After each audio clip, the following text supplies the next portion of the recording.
going to have a quick look now at two types of practical uses of orbit and the maths. We're going to introduce a little bit more maths as well. We'll start off with trying to kind of fake the discussion I often have with students. We can't really do it, unfortunately. But this is in essence the conundrum. You can have satellite TV, and what we know about satellites is that they are in orbit around the Earth, and that they don't fall down because, well, although they're falling, they're accelerating towards the centre of the Earth because of their velocity around the circle. The centripetal force they require to move in a circle is exactly provided by the force of gravity. But when I look at houses with satellite dishes, of course, I don't have satellite TV myself. It's far too expensive. I thought Netflix was a big excitement here. The dishes don't move. So how do we communicate between your house and the satellite if the satellite's not moving? And to kind of cut short lots of crazy debate, of course, the simple answer to the question is your house isn't stationary, or nobody's house is stationary. Everything is going round the pole, everything's rotating. So what we need is a satellite that takes 24 hours to go around the Earth. Because if it takes 24 hours to go around the Earth, so does your house, and therefore the relative position of your house and the satellite don't change, and therefore we don't need a dish that moves and we get continuous communication. So there are this is called a geosynchronous or synchronized orbit. You can also see it written geostationary orbit. They have two main uses. Satellite TV, possibly satellite broadband or internet, but they're not so effective for that because it takes a while to get the information up to the satellite and back, so there's a thing called latency. There's a bit of a delay there. They can also be used, and we used a lot before we'd got so many phone lines across the Atlantic. I can remember, I'm old enough, you would phone home from abroad and the signal would go up to a satellite and back down, and this distance is great enough with the processing speed of the satellite as well to introduce a little bit of a delay, and it's a bit annoying. Nowadays signals are much more likely to just go across the surface, which is shorter, and we get less delay. Final detail I have to try and draw before we get on to the maths of these geostationary orbits. So there's the equator, North Pole, South Pole, Earth rotating. The geostationary orbit has to be in the same plane as the equator. If we had a geostationary orbit, well, it wouldn't be a geostationary orbit. If we had a satellite that took 24 hours to go around the Earth and it was tilted like that, over a 24-hour period, the angle to that satellite would change. So let's kind of draw somebody's house. Here it would be well above the equator, and then 24 hours later, you and the satellite would be round here, and the satellite would be down here, and you would need a dish that could be steered. So far, the equation we've used for establishing circular orbits is this, but there's another thing about that's the centripetal force equation.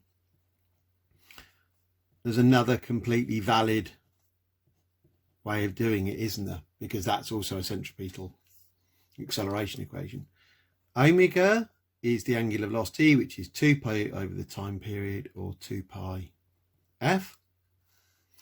So we can relate the orbital period, the time for a complete orbit, to the radius. So we can say omega squared equals GM over R cubed. Can you see what I've done there? That R, I've moved down there, I've divided both sides by R, giving us an R cubed here. That then gives us 4 pi squared over T squared if we replace that omega by 2 pi over T and then square it.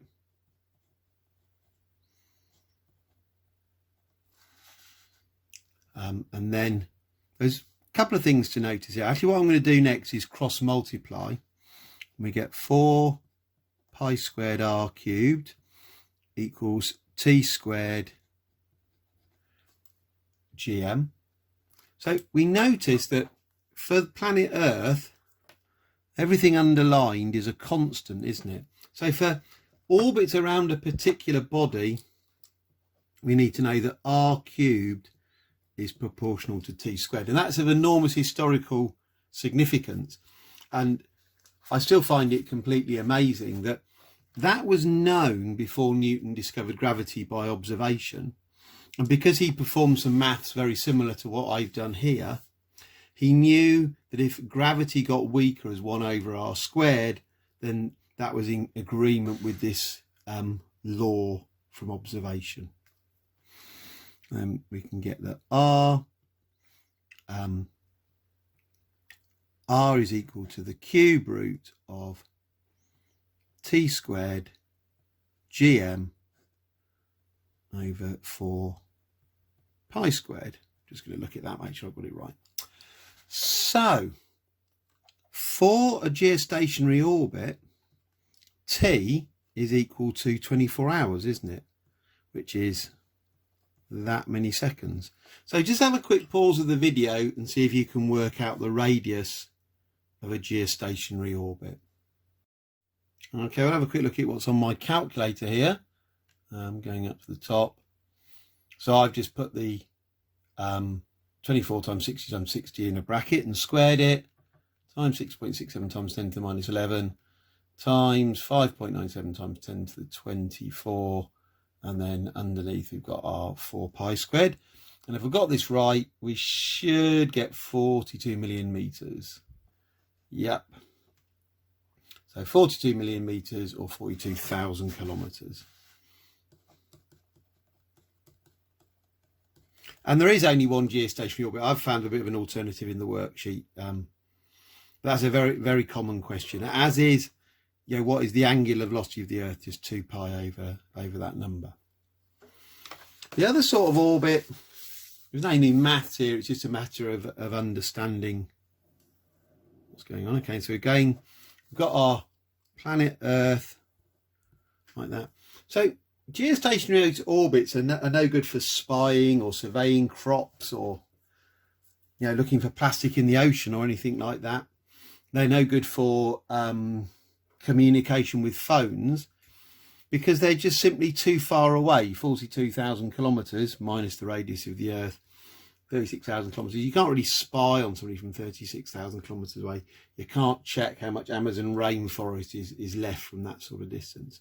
So we have to put our satellites much closer to the Earth, and we worked out the velocity of a satellite was 100 kilometers up, and that's about the lowest a satellite can be, because if it comes down any lower, it will start to be in the atmosphere, and then it will get dragged and it will crash into the surface. But generally, not exactly, but we imagine these are being in what's called polar orbit. So they're in orbits that go over the North Pole and the South Pole.